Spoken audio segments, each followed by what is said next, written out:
Welcome everybody to the this next installment of the UCF AVS Astrochemistry webinar. Today we are going to be hearing from Dr. Christopher Materese at NASA Goddard about the formation and destruction of nucleobases in ices. So just a quick special announcement. This was sent to me by Tuesday's speaker, Dr. Andrew Mattiota. There is going to be a conference for graduate students and early career postdocs called LoonGradCon coming up July 1st through the 2nd. And their abstract submission deadline has been extended to June 23rd. So if you are a graduate student or early career postdoc working on any of the following topics here, I encourage you to apply to give an oral presentation. And the website where you can find the abstract submission is here.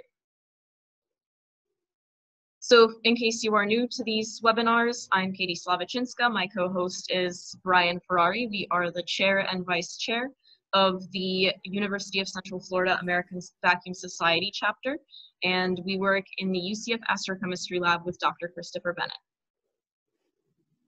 The webinar format is going to be, as usual, a 45-minute talk followed by a 15-minute Q&A session. Write your questions in the chat, and after his talk, Dr. Materese is going to go through them and answer them. So, like I said, today's speaker is Dr. Christopher Materese from the Cosmic Ice Laboratory at NASA Goddard Space Flight Center, and he's going to be presenting on the formation and destruction of nucleobases in ices. So Dr. Materese is a research scientist in the Cosmic Ice Lab. He earned a BS in chemistry from Pennsylvania State University in 2005, and he completed his PhD in chemistry with a focus on computational biophysics at the University of North Carolina at Chapel Hill in 2010. Later in 2010, he began to work as a postdoctoral researcher in the Astrochemistry lab at NASA Ames Research Center, and now he's at Goddard. So I'm going to go ahead and stop sharing, and Dr. Materese, you can take it away. All right, thank you. Okay.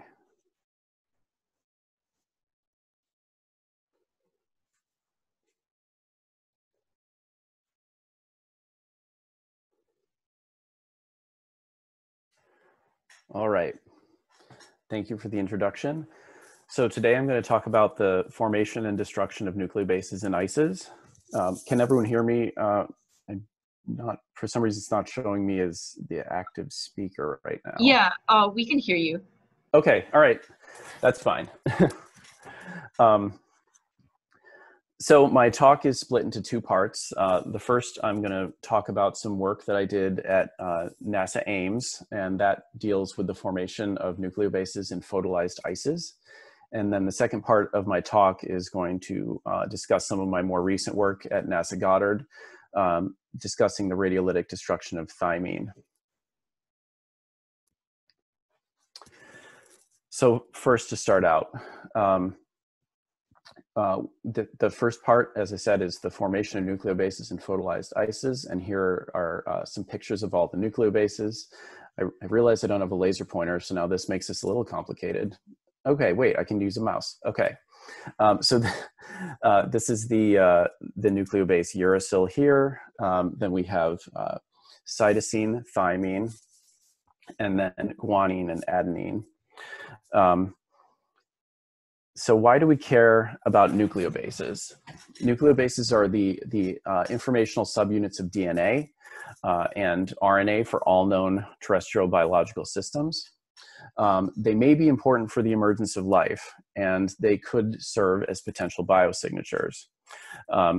And nucleobases of abiotic origin could also be mistaken for biosignatures. So it's important to try to understand if we have a sample that contains nucleobases, whether or not these are potentially from biological origins or abiotic in origin.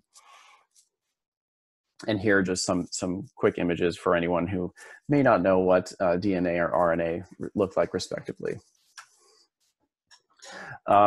So First, nucleobases can be divided into two groups. There are nucleobases that are based on the pyrimidine ring structure. These are, the top one is uracil. This is found only in RNA. In the middle, we have cytosine. This is in both RNA and DNA. And the bottom is thymine, and this is in DNA. And again, all of these are based on the pyrimidine ring structure. The remaining nucleobases are based on the purine ring structure. The top one is adenine, and then again, guanine. So nucleobases have been found in meteorites. Uracil and guanine have been detected, along with many non-canonical nucleobases. It's also possible that cytosine has been detected or is present too, but the process used to extract the nucleobases from meteorites easily hydrolyzes it, and so that might prevent the detection. Notably, thymine has not been detected in meteorites.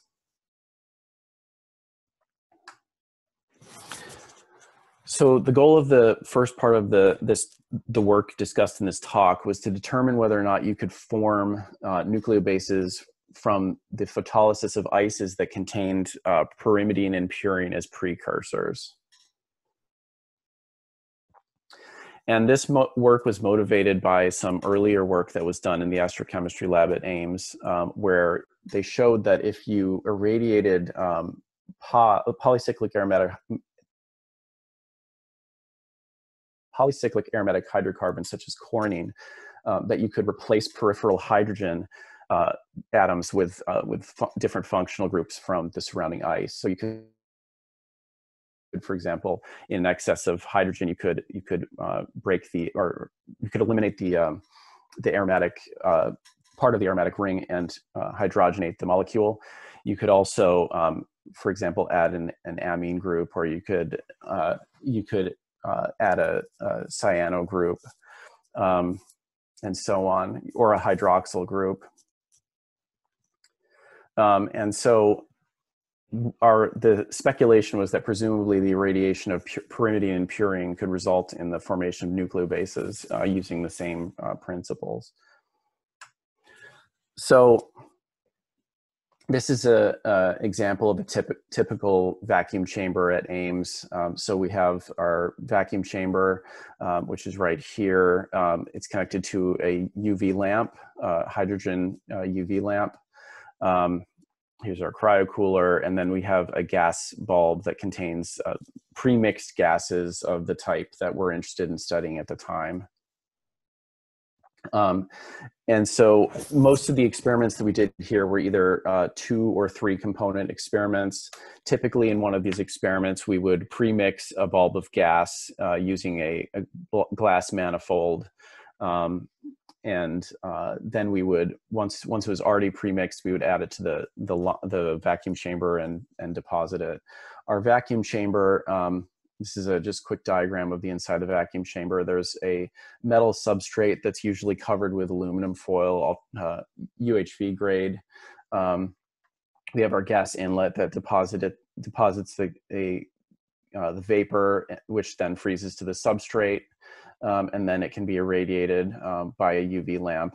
We have alternate radiation sources of electron gun, but for this work, this is all done with a UV lamp.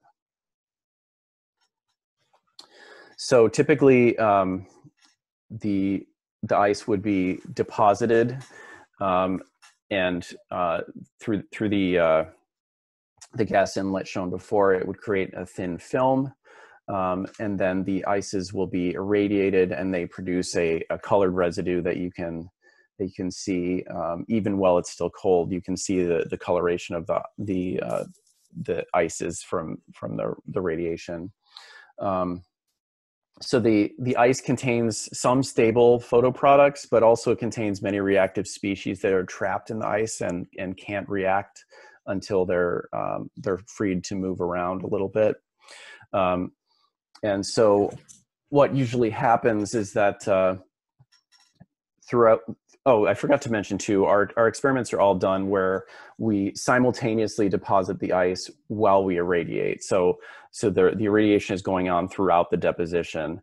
And for any of these experiments, if there's a longer, I'll mention later, there are some experiments where we use different radiation times. The amount of material deposited is always the same. It's just that it's deposited slower and irradiated longer. Just as a heads up for when I get to that part. So once the sample has been fully deposited and irradiated, we'll begin to warm up, and some of the reactive species are freed from the ice matrix and can react with each other and form new products. And the ice matrix sublimes away, and then finally, when we've reached room temperature, we can pull out our substrate, and we have refractory organic material that's left over and can be extracted for analysis. Usually what we'll do then is we will dissolve this material in a solvent, and for this particular work, we will derivatize it using one of two derivatization agents, either MT-BSTFA or BSTFA. And for those of you who don't know what those do, essentially what they do is they take functional groups like OH or NH functional groups, and they will replace the hydrogen with a molecular tag that allows it to be more easily volatilized in the GCMS and also allows for better separation. So then once we've dissolved our materials, we'll inject them into our GCMS, and then we'll get our data. So let's, that went way too far forward. So we're going to start out talking about pyrimidine photochemistry. So for these experiments, the bulbs that I showed before, we would usually fill with some combination of the gases listed below: pyrimidine, water, methanol, ammonia, and methane. Typical experiments lasted about 20 to 24 hours. And at the end, as I said before, the residues were extracted, derivatized with MT-BSTFA, in this case for analysis with GCMS. So the first molecule we were looking for was uracil. In order to produce uracil from pyrimidine, the pyrimidine needs to acquire two peripheral oxygens in place of hydrogen, and so we took the pyrimidine and put it in a mixture with water. Water is the most abundant compound in interstellar ices, so it's natural to work with a water pyrimidine mixture to start out with. We photolyzed these ices, and sure enough, we found that we were making singly and doubly substituted pyrimidines with water. So what I've plotted here is the GCMS chromatogram, where I'm filtering the chromatogram to only show masses that correspond to either singly or doubly substituted pyrimidines with either one or two oxygens. And right here on the bottom is the uracil standard, and that matches up quite nicely with one of the largest doubly substituted oxygen derivative, or one of the peaks we see in the sample. Now, to further confirm that this is indeed what we thought we had, we can also compare the mass spec, and the mass spectra also line up, or they show that this is in fact uracil. So we were able to show that uracil formed if you just irradiate pyrimidine in water. So now the next nucleobase is cytosine. In order to make cytosine, you need to add both a peripheral oxygen and NH2 group. And so since ammonia is also relatively abundant in interstellar ices, we started a new experiment. In this case, we included water, ammonia, and pyrimidine. And once again, these ices were irradiated, and we looked for cytosine. And we were able to find that both cytosine and isocytosine were present in this mixture, or in the residue that's produced as a result of this ice mixture. So additionally, we also still found uracil. And these were all confirmed with mass spectra as well, but for the sake of brevity, I'm not going to show every mass spectrum in addition to the chromatograms. So finally, we got to thymine, and thymine production requires that you add a peripheral CH3 group to what is effectively uracil. So you need to create uracil and add an additional CH3 group. So initially our consideration was that methanol is quite abundant in interstellar ices. So maybe this would be a good way to, or maybe with water, methanol, and pyrimidine, that would be a good way to wind up producing this molecule. But in fact, we didn't produce any thymine from this. In fact, there were no methylpyrimidines, not even methylpyrimidines. So we were a little puzzled by this, but one possible explanation is the fact that when you photolyze methanol, the production of CH3 groups is not very, it's not a favored product. Only approximately 1 in 7 radicals produced would be a CH3 radical compared to the others shown here. So we then moved on to testing to see whether or not you could make this with methane instead. Although methane is far less abundant than methanol, it's a much better source of methyl radicals than methanol is. So we started a new series of experiments with methane instead of methanol. And the new experiments, in the new experiments, we saw methylpyrimidines, and we possibly detected thymine, but it couldn't be unambiguously identified. It was a very, very weak detection. And so what we did next was we decided to greatly increase the radiation dose, the UV photon dose that was received by the ices. So instead of running a 20-hour experiment, we ran a 72-hour experiment. And again, as I previously said, this is going to be the same amount of material the same amount of ice as we deposited in the original experiments. We just greatly increased the photon dose. And finally, after doing this, we were able to actually detect thymine. But it was by far, it was a much lower abundance than some of the other nucleobases that we had looked for. So then after that, we tried using a quote unquote more realistic ice mixture where we included water, methanol, ammonia, methane, and pyrimidine. And initially uracil was the only nucleobase detected in these experiments.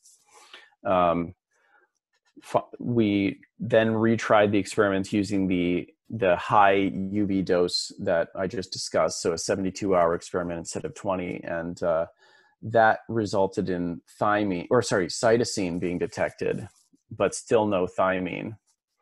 And so this is interesting because, as I said before, thymine was not detected in meteorites, and it seems to be very difficult for us to produce in our experiments. So why is thymine so difficult to make? Well, quantum calculations suggest that the methane addition is the methane addition is less energetically favorable than an OH addition. Additionally, thymine requires 3 substitutions, while the other nucleobases only require 2. And the more times you need to make a substitution on a side group, the more ways it could be derailed. You could wind up putting something in the wrong position. You could wind up just removing additional photons. Means the additional photon requirement means that you could just wind up breaking down one of your precursor molecules instead of continuing to build up, because obviously the reactions are always going in multiple directions. It doesn't have to be just going toward the product you want. So essentially requiring 3 substitutions just seemed to be a real big barrier to producing these molecules in great abundance.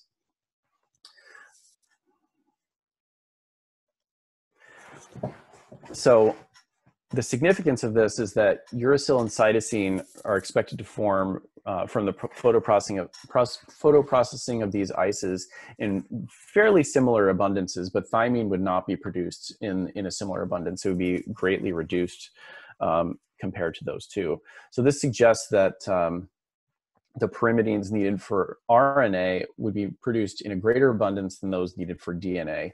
And while we're not trying to make any claims to this point, this is at least interesting and consistent with the RNA world hypothesis, which suggests that the RNA was the earliest form of genetic material as opposed to DNA.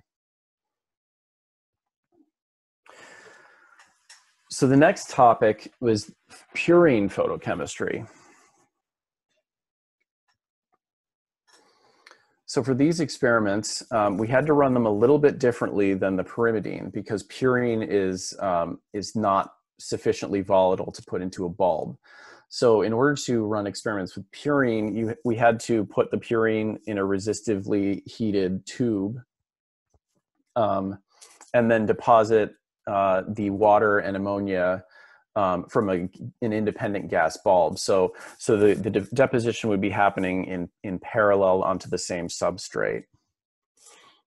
So typically our ice mixtures were about 1 part water for every 10th of a part ammonia, and then every 1,000th of a part purine.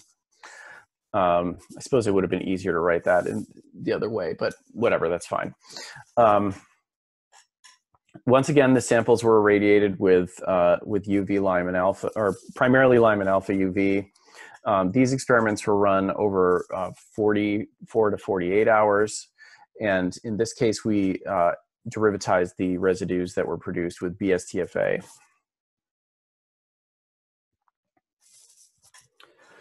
So the first nucleobase is the most simple nucleobase from purine that's biological is adenine, and that just requires the addition of 1 amine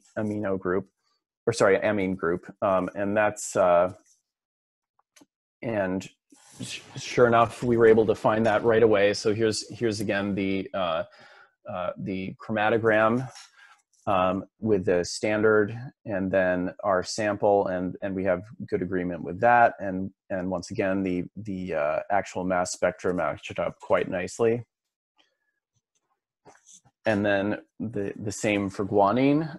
However, the guanine was detected in far less abundance than adenine.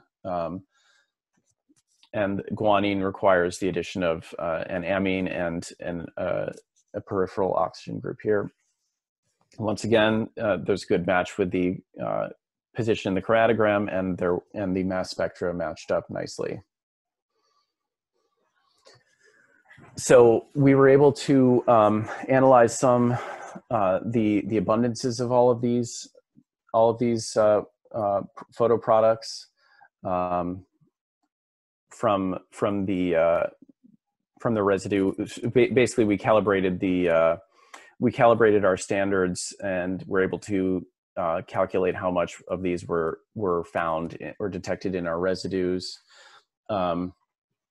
And we found that, unsurprisingly, the singly substituted compounds were far more abundant than the doubly substituted compounds. This again is going to what I was saying before about how it's much more difficult to detect the thymine, which requires 3 substitutions. In this case, you can see there's a huge difference just with 2 substitutions. But one of the interesting things about this is that the most abundant photoproduct that we make is hypoxanthane. And hypoxanthane, just as a note, has been considered as a possible precursor molecule to guanine. So it's possible that in the original primitive system of like genetic code that hypoxanthane might have been used instead of guanine, and that's in much greater abundance here than guanine by an enormous factor, almost a factor of 1,000.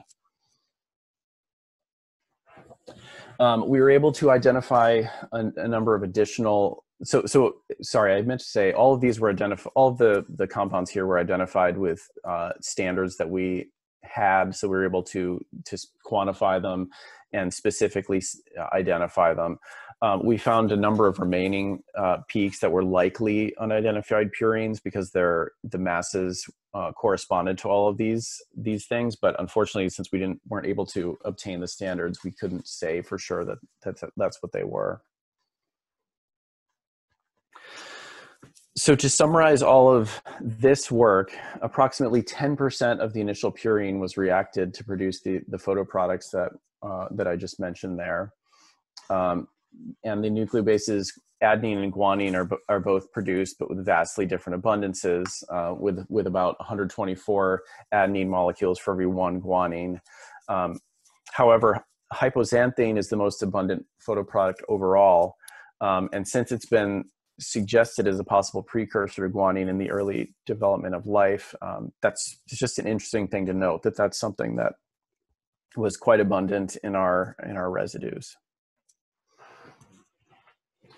So next, I wanted to take a quick digression to talk about.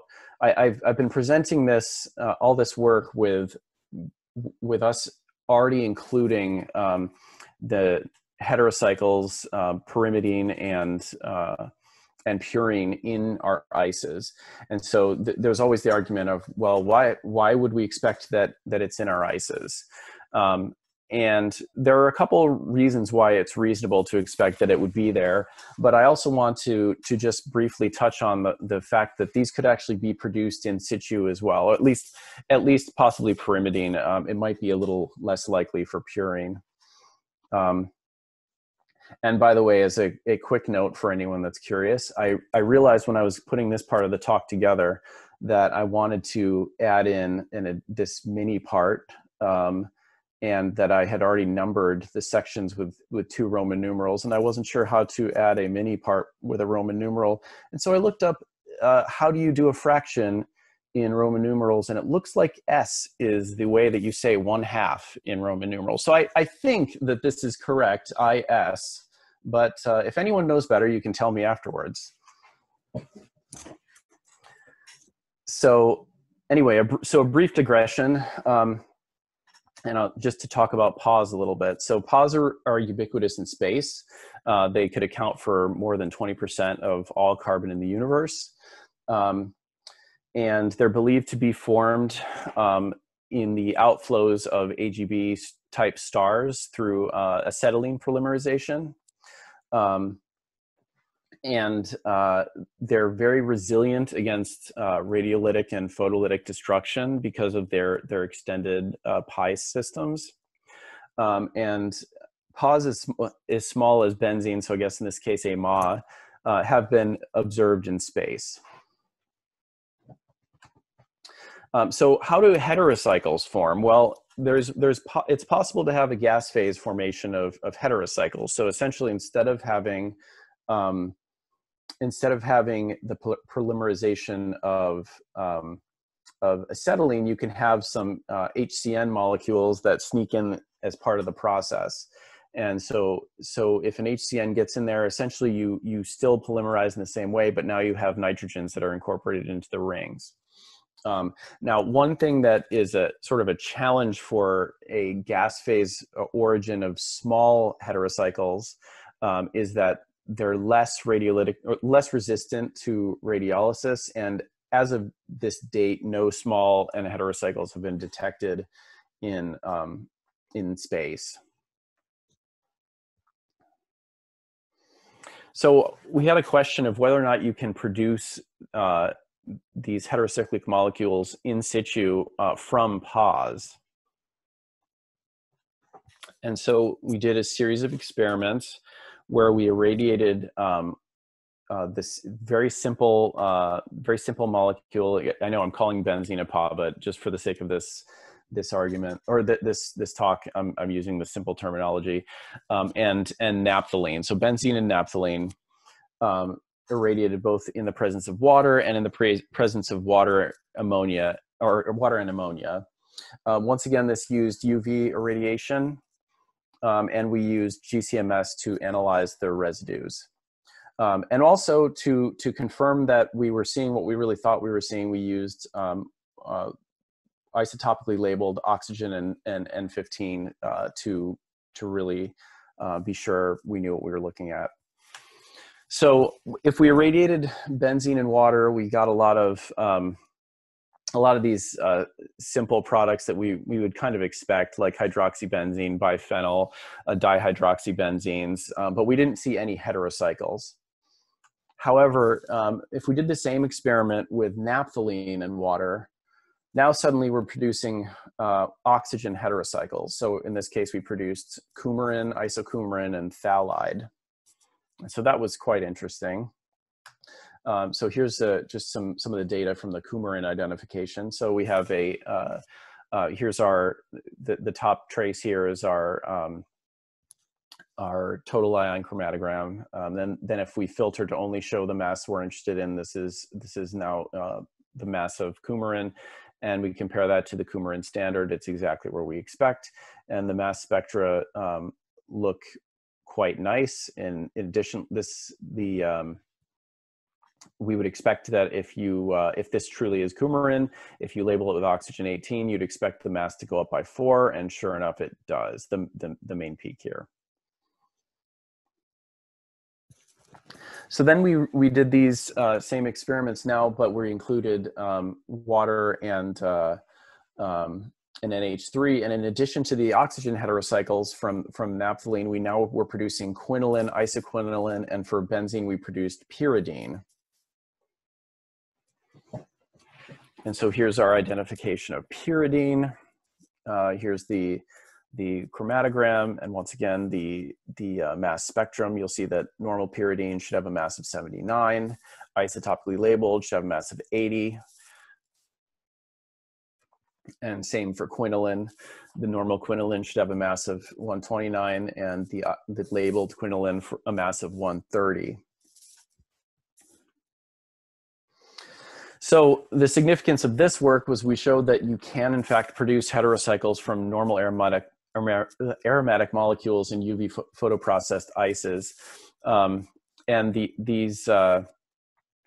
these reactions would occur using reactants that are known to exist in the gas phase in space, and this work could potentially be of interest for astrobiology, because it could potentially influence the formation of nucleobases, at least in the case of pyrimidines, although we have not yet proven that you can make pyrimidine from this process. All right, and then finally, I'll move to my last topic, which is the radiolytic destruction of thymine.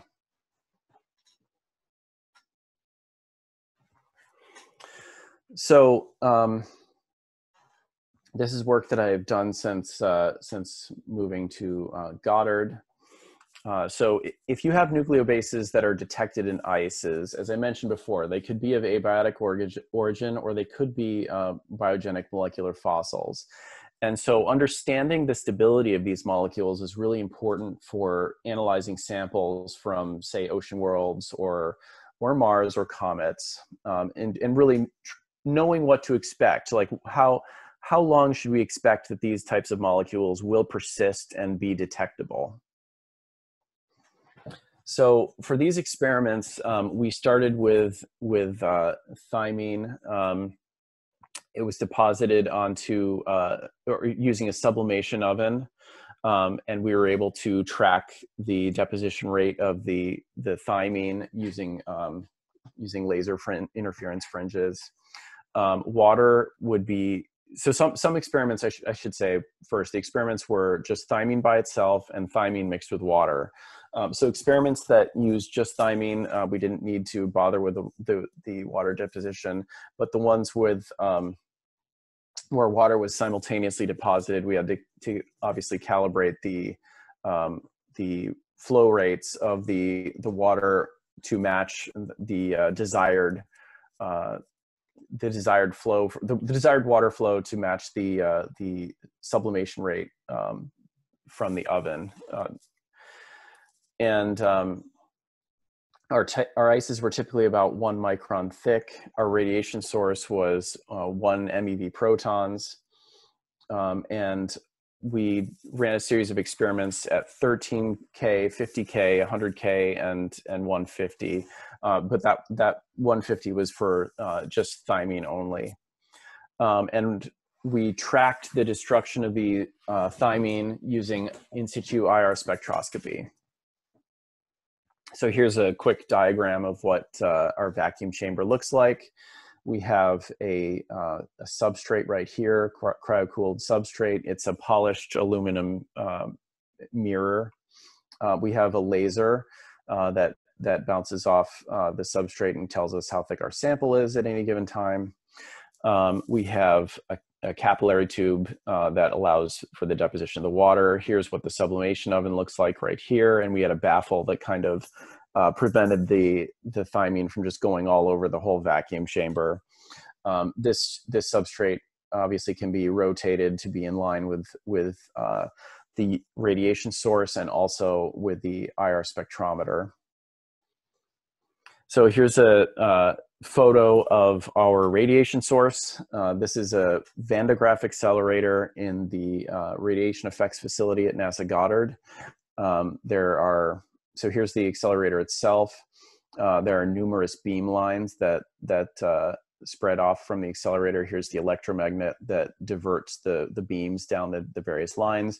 And the vacuum chamber used for this work is on the opposite side of this wall. Now, when in operation, this emits X-rays. And so to keep us all safe, our lab is 15 feet, or it's on the other side of this 15-foot thick wall to make sure that there's no radiation that's getting any of us.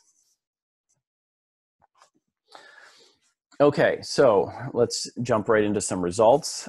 Here's a series of spectra after exposure to proton radiation.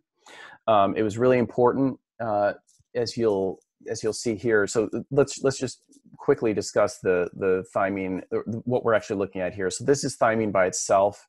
This is 1-to-1 thymine and water. This is 10-to-1 water thymine, and this is 50-to-1 water thymine. So a problem that you could quickly run into here if you don't choose the proper bands to be tracking to watch the destruction of thymine is that you might get something that's just overwhelmed by the local water features. So what we wound up doing was we chose these features right here as what we were going to focus on because they were mostly not significantly overlapped with the water and at least not in a way that was obstructive of what we were going to be trying to measure. That couldn't be fixed with like a just correction for the background water. So all the experiments here, you can see that these are showing different doses. So the blue in all cases is what the spectrum looked like to start out with. The green is after, in this case, it's 81 megagray. The numbers vary slightly between each experiment here, and that's just because the absorbed dose would change a little bit based on the amount of the relative abundance of the water and thymine. But in general, it's the same fluence of radiation is experienced by all of these. It's just that the absorbed dose is slightly different. And so what you'll notice is that as the dose increases, these features decrease as the thymine's being destroyed. Oh, and by the way, all these experiments were run at 13 Kelvin. So in order to really track the thymine destruction, we were integrating, we looked at this feature that I mentioned here. Again, this is a feature in the black box.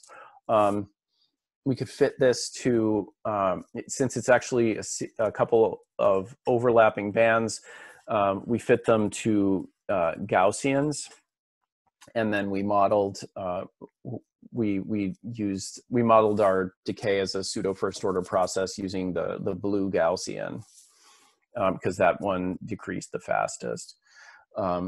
Excuse me.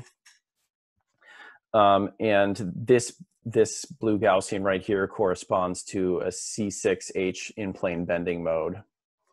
And again, so we modeled this as a pseudo first order process using this equation. And so here then are the actual radiolytic decay curves. In this case, all the different colors are based on what temperature the experiments were run at. So you'll see that the temperature, interestingly, the temperatures, or the experiments that were run at lower temperature seemed to, the thymine seemed to degrade faster than the experiments run at high temperature. And I'll discuss that a little bit more in detail later, but that's just an interesting note to make now. Also, I'll note that the treating this as a first order process, pseudo first order process, works quite well for pure thymine, and also pretty well for thymine and water 1-to-1, but it breaks down a little bit as you go to the 10-to-1 and the 100-to-1 ratios, and that could be caused by increasing complexity of the chemistry between the water and the thymine.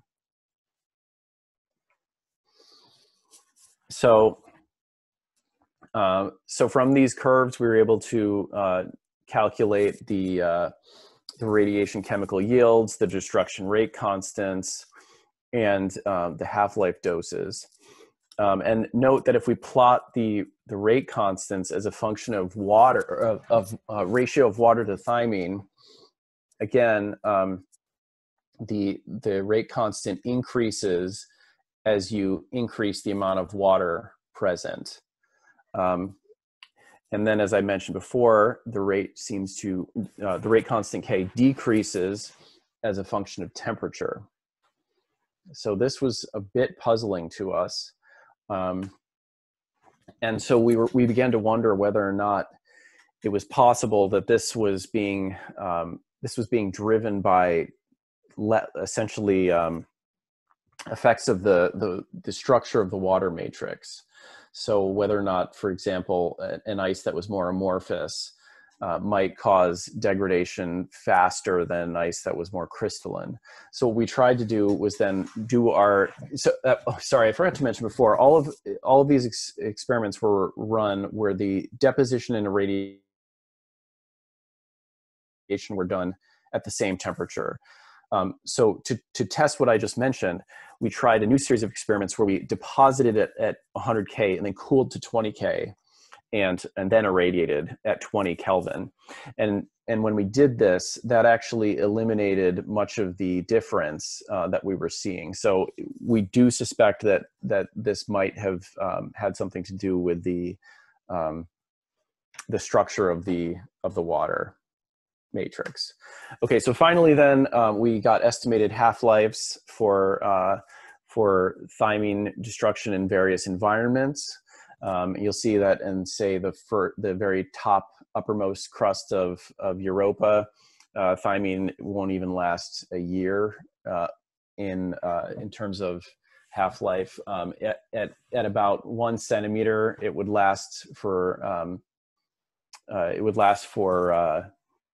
about 100 years, and anyway, this continues down for numerous other environments.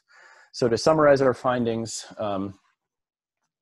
the rate constant K increases with decreasing concentration of thymine, and K generally decreases with increasing temperature, but this seems to be, this may have a, this may be controlled by the fact that the ice matrix has a different, the structure of the ice matrix may be playing a role in this. And thymine's best preserved in conditions where it's most highly concentrated and where water ice is more crystalline. And it's least preserved when it's highly dilute and in a more amorphous matrix. All right, so for acknowledgements, experiments that were all done, I forgot to update this slide. Experiments that were done that were related to nucleobases were all done at the Astrochemistry lab at NASA Ames, and I worked mostly there with Scott Sanford and Michelle Nuevo. I should also mention that Tim Lee and Partha Bera are responsible for the quantum work that I mentioned. And then the experiments related to thymine destruction were performed in the Cosmic Ice Lab at Goddard Space Flight Center. And I just wanted to thank Steve Brown and Eugene Gerashenko for help with running the Van de Graaff Accelerator. And then, of course, funding. Want to thank the Astrobiology Institute for the work at Ames and the Exobiology program for the work done at Goddard. And thank you very much.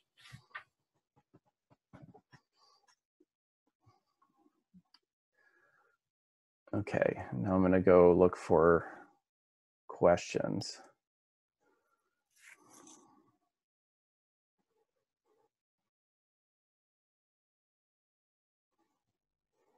Bear with me while I figure out how to get back to the chat. Okay. All right, so this one says, regarding production of N heterocycles in ice, have you done any experiments that contain CO or CO2 in the ice? They're very abundant in interstellar ices, and I wonder if this might alter the PA chemistry in some way.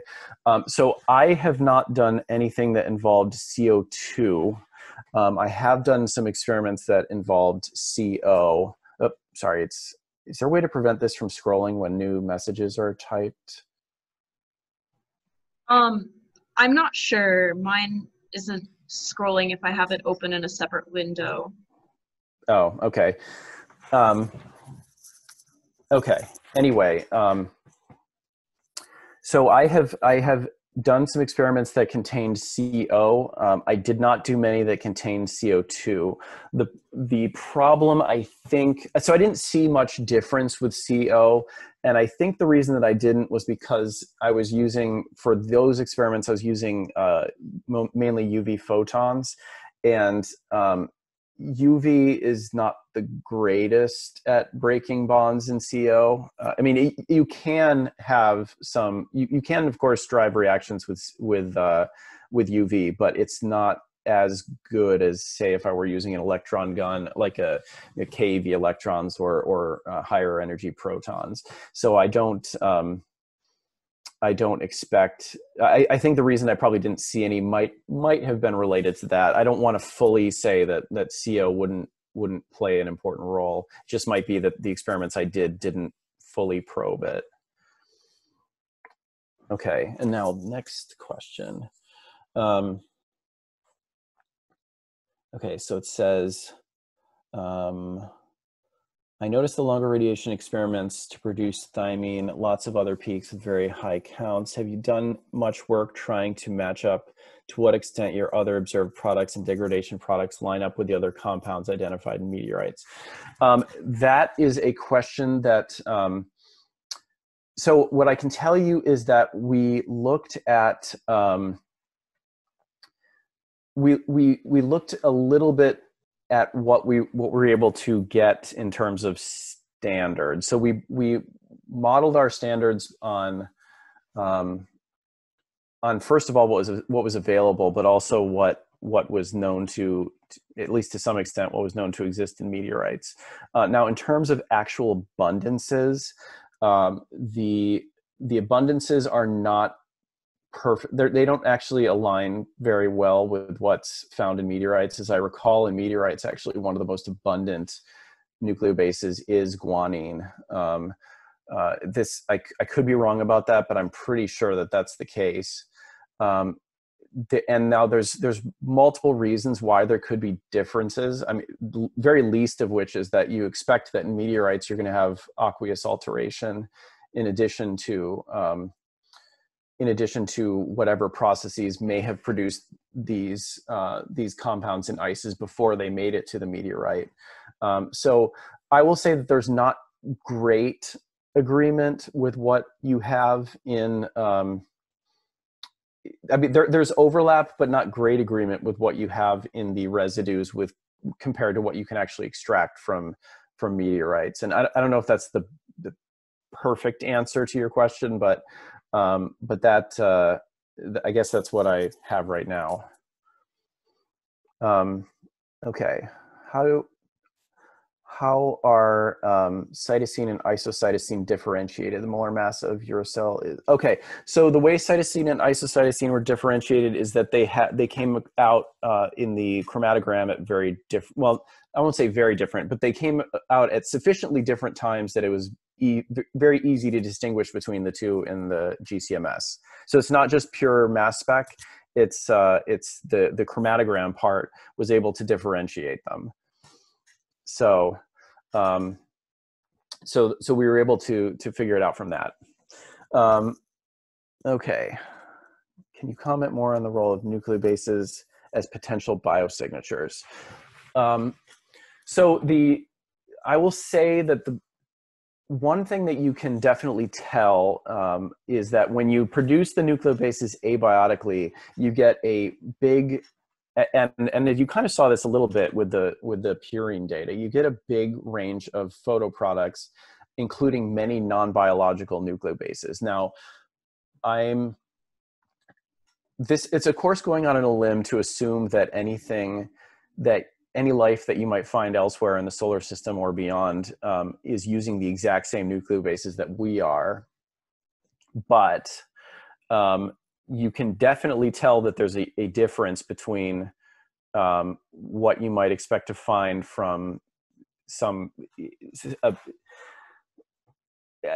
that's produced biologically, the relative abundances of something that's produced biologically and something that's produced abiotically. Because basically whatever's produced abiotically is probably going to be the simplest products to form for one reason or another, but biology is not necessarily going to be that way. And so you'd expect most things from at least a terrestrial biological sample to be very heavily skewed towards guanine, cytosine, adenine, uracil, and thymine. Whereas, again, if this is an abiotic sample, hypoxanthine is probably the most abundant thing you're going to see. So that one thing you want to always keep in mind is when you're looking for these things, you want to see whether or not the relative abundances are what you're expecting that they might be for a biological system, or whether or not they're just they look more abiotic.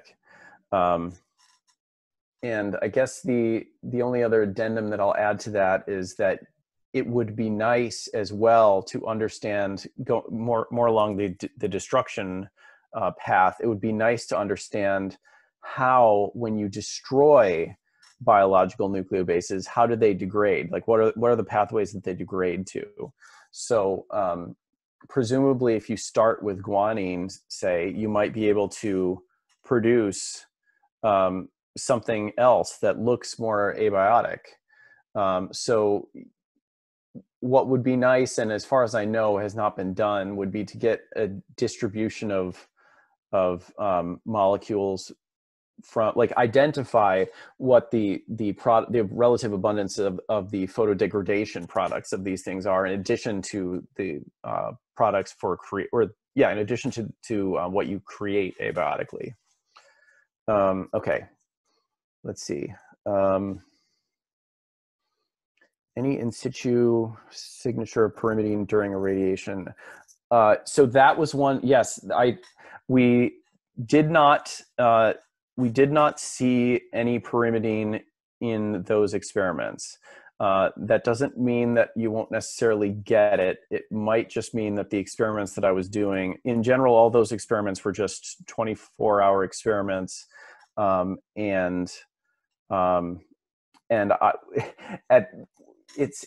that work was being done, it was mainly, I was just excited that we were seeing anything at all, and I wasn't really trying to push to see if we were producing pyrimidine.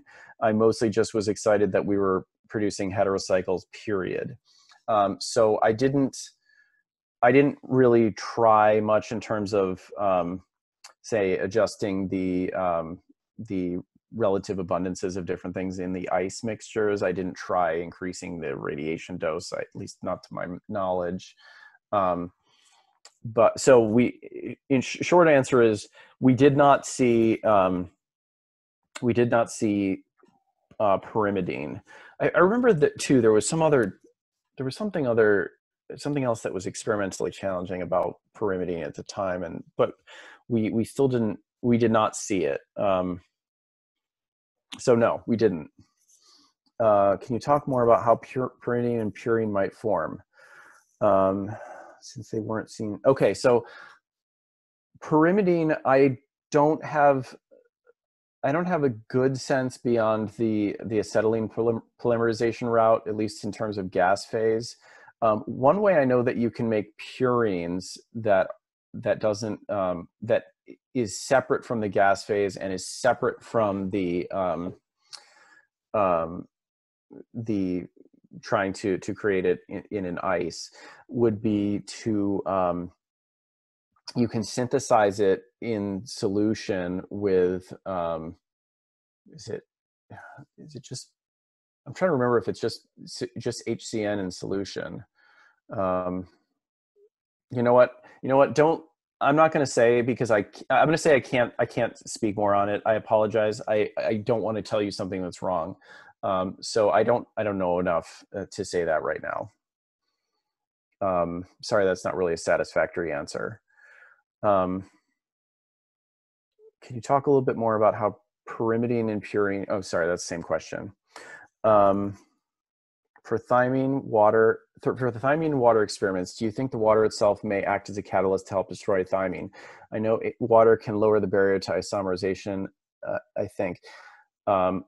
Yes, I think that is absolutely something that's going on there. I think that the fact that the water is present is sort of acting as a catalyst. And just to be clear too, I didn't mention this in the talk, but I said how the rate of destruction increases with the abundance of water. And my expectation, although I wasn't able to really do these experiments to prove it, but my expectation would be that that would eventually plateau, and that it's not like you're going to just endlessly increase the destruction rate with more water. You will do that up to a point where essentially the thymine is unaware that there is other thymine around it. So as soon as it gets to the point where it's just fully, on average, is fully surrounded by water, I don't expect that effect to continue to increase.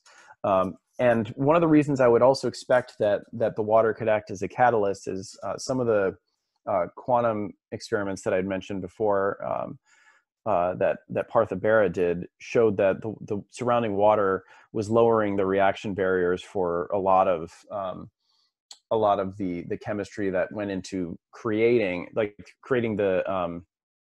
the radicals to form molecules. So I imagine it would be very similar in terms of destroying them. The water would act as say a proton acceptor or something like that, and better enable the destruction of the thymine. Okay. Any analysis on D to H ratios? So these experiments, we didn't touch D to H ratios. That is something that I know is of interest, specifically in the formation experiments. I know that's something that's very much of interest to people still in the astrochemistry lab at Ames, but this work didn't deal with that. Okay, for radiolytic destruction of thymine, 1 point and 3 nagging quick questions. Okay. Do you think at the onset, the increased increased temperatures could be due to the onset of OH radicals becoming mobile? The onset at increased temperatures.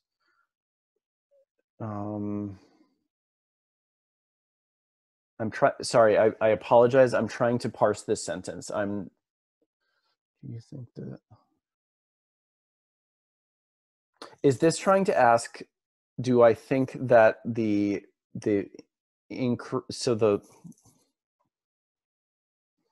onset at increased temperatures? I really apologize, but I'm not sure that I understand the question. Is there a way to rephrase? Okay, increased destruction at higher temperatures is due to OH. No, so that's actually this is actually the reverse though. We saw an increased destruction rate at lower temperatures. That's what was puzzling us. So or are you saying because? No, because yes. So we saw the increased reaction rate at lower temperatures. And so as I said in the talk, our speculation was that it probably had something to do with essentially how amorphous the ice was. Now there may be something else that we're not sure about, but otherwise it's just not too logical that you would expect a faster reaction rate at lower temperature. But it could make some sense if the issue is primarily related to the structure of the ice. Okay, so let me continue reading this question though. How can you be sure there aren't any degradation products that have an absorption in the IR at the same region? That is something that, that is certainly a concern. And so you should always, I guess you should always take any of these, and actually you can see, I didn't really mention it, but let me go back to that slide quickly. Sorry,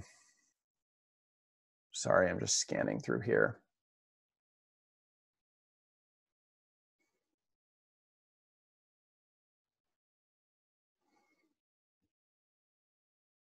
Where is it?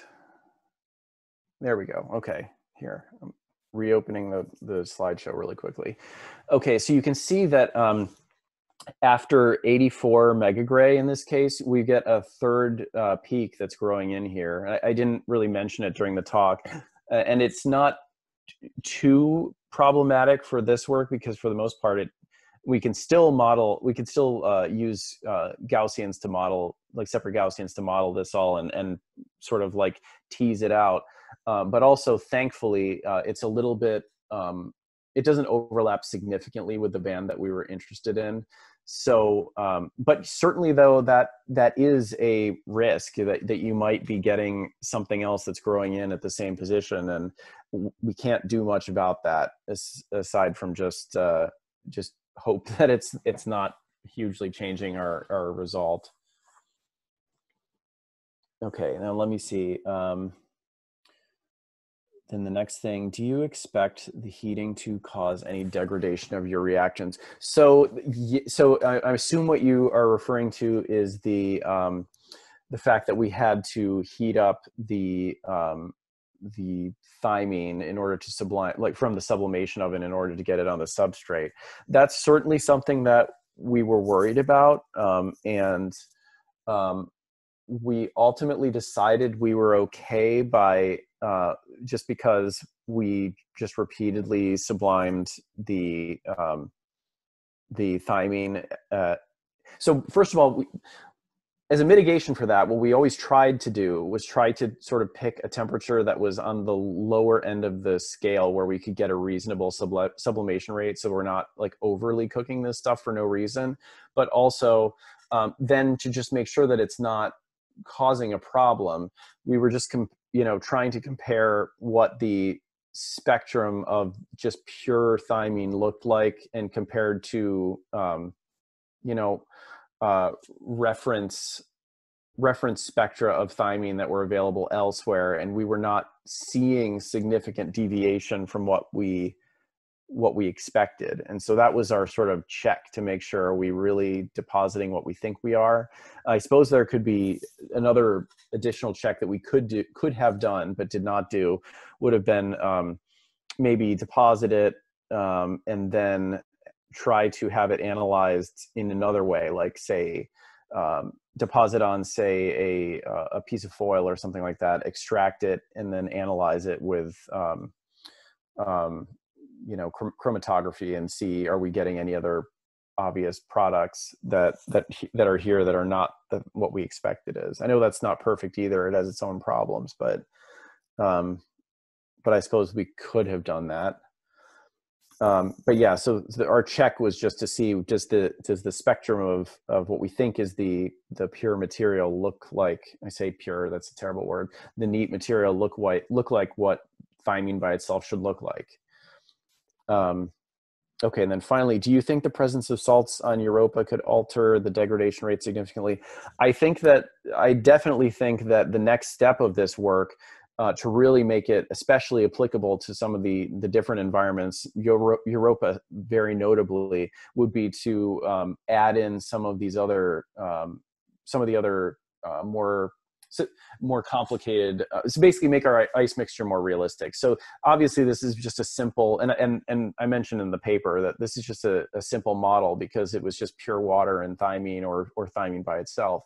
But really, if you want to really model, say, Europa, you want to go in there and try to include some of the ions that you might expect to be, or some of the salts, and maybe, my recollection too is that there's acid, like, I guess you can't really call it an acid because it's not in a liquid form, but acid, like it's a very acidic ice, I guess. So you would really want to probably include some of that too. Okay. Could tunneling be a partial explanation to the increase in the destruction at lower temperatures? I don't know. I mean, I would guess that I would say that I don't think so, because I don't know why there would be increased tunneling at lower temperature than higher, but I guess I haven't really, I don't know.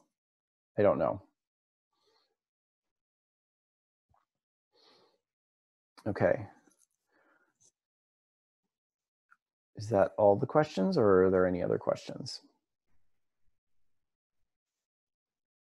So if there are no other questions, then I'm going to go ahead and pull up the concluding slides.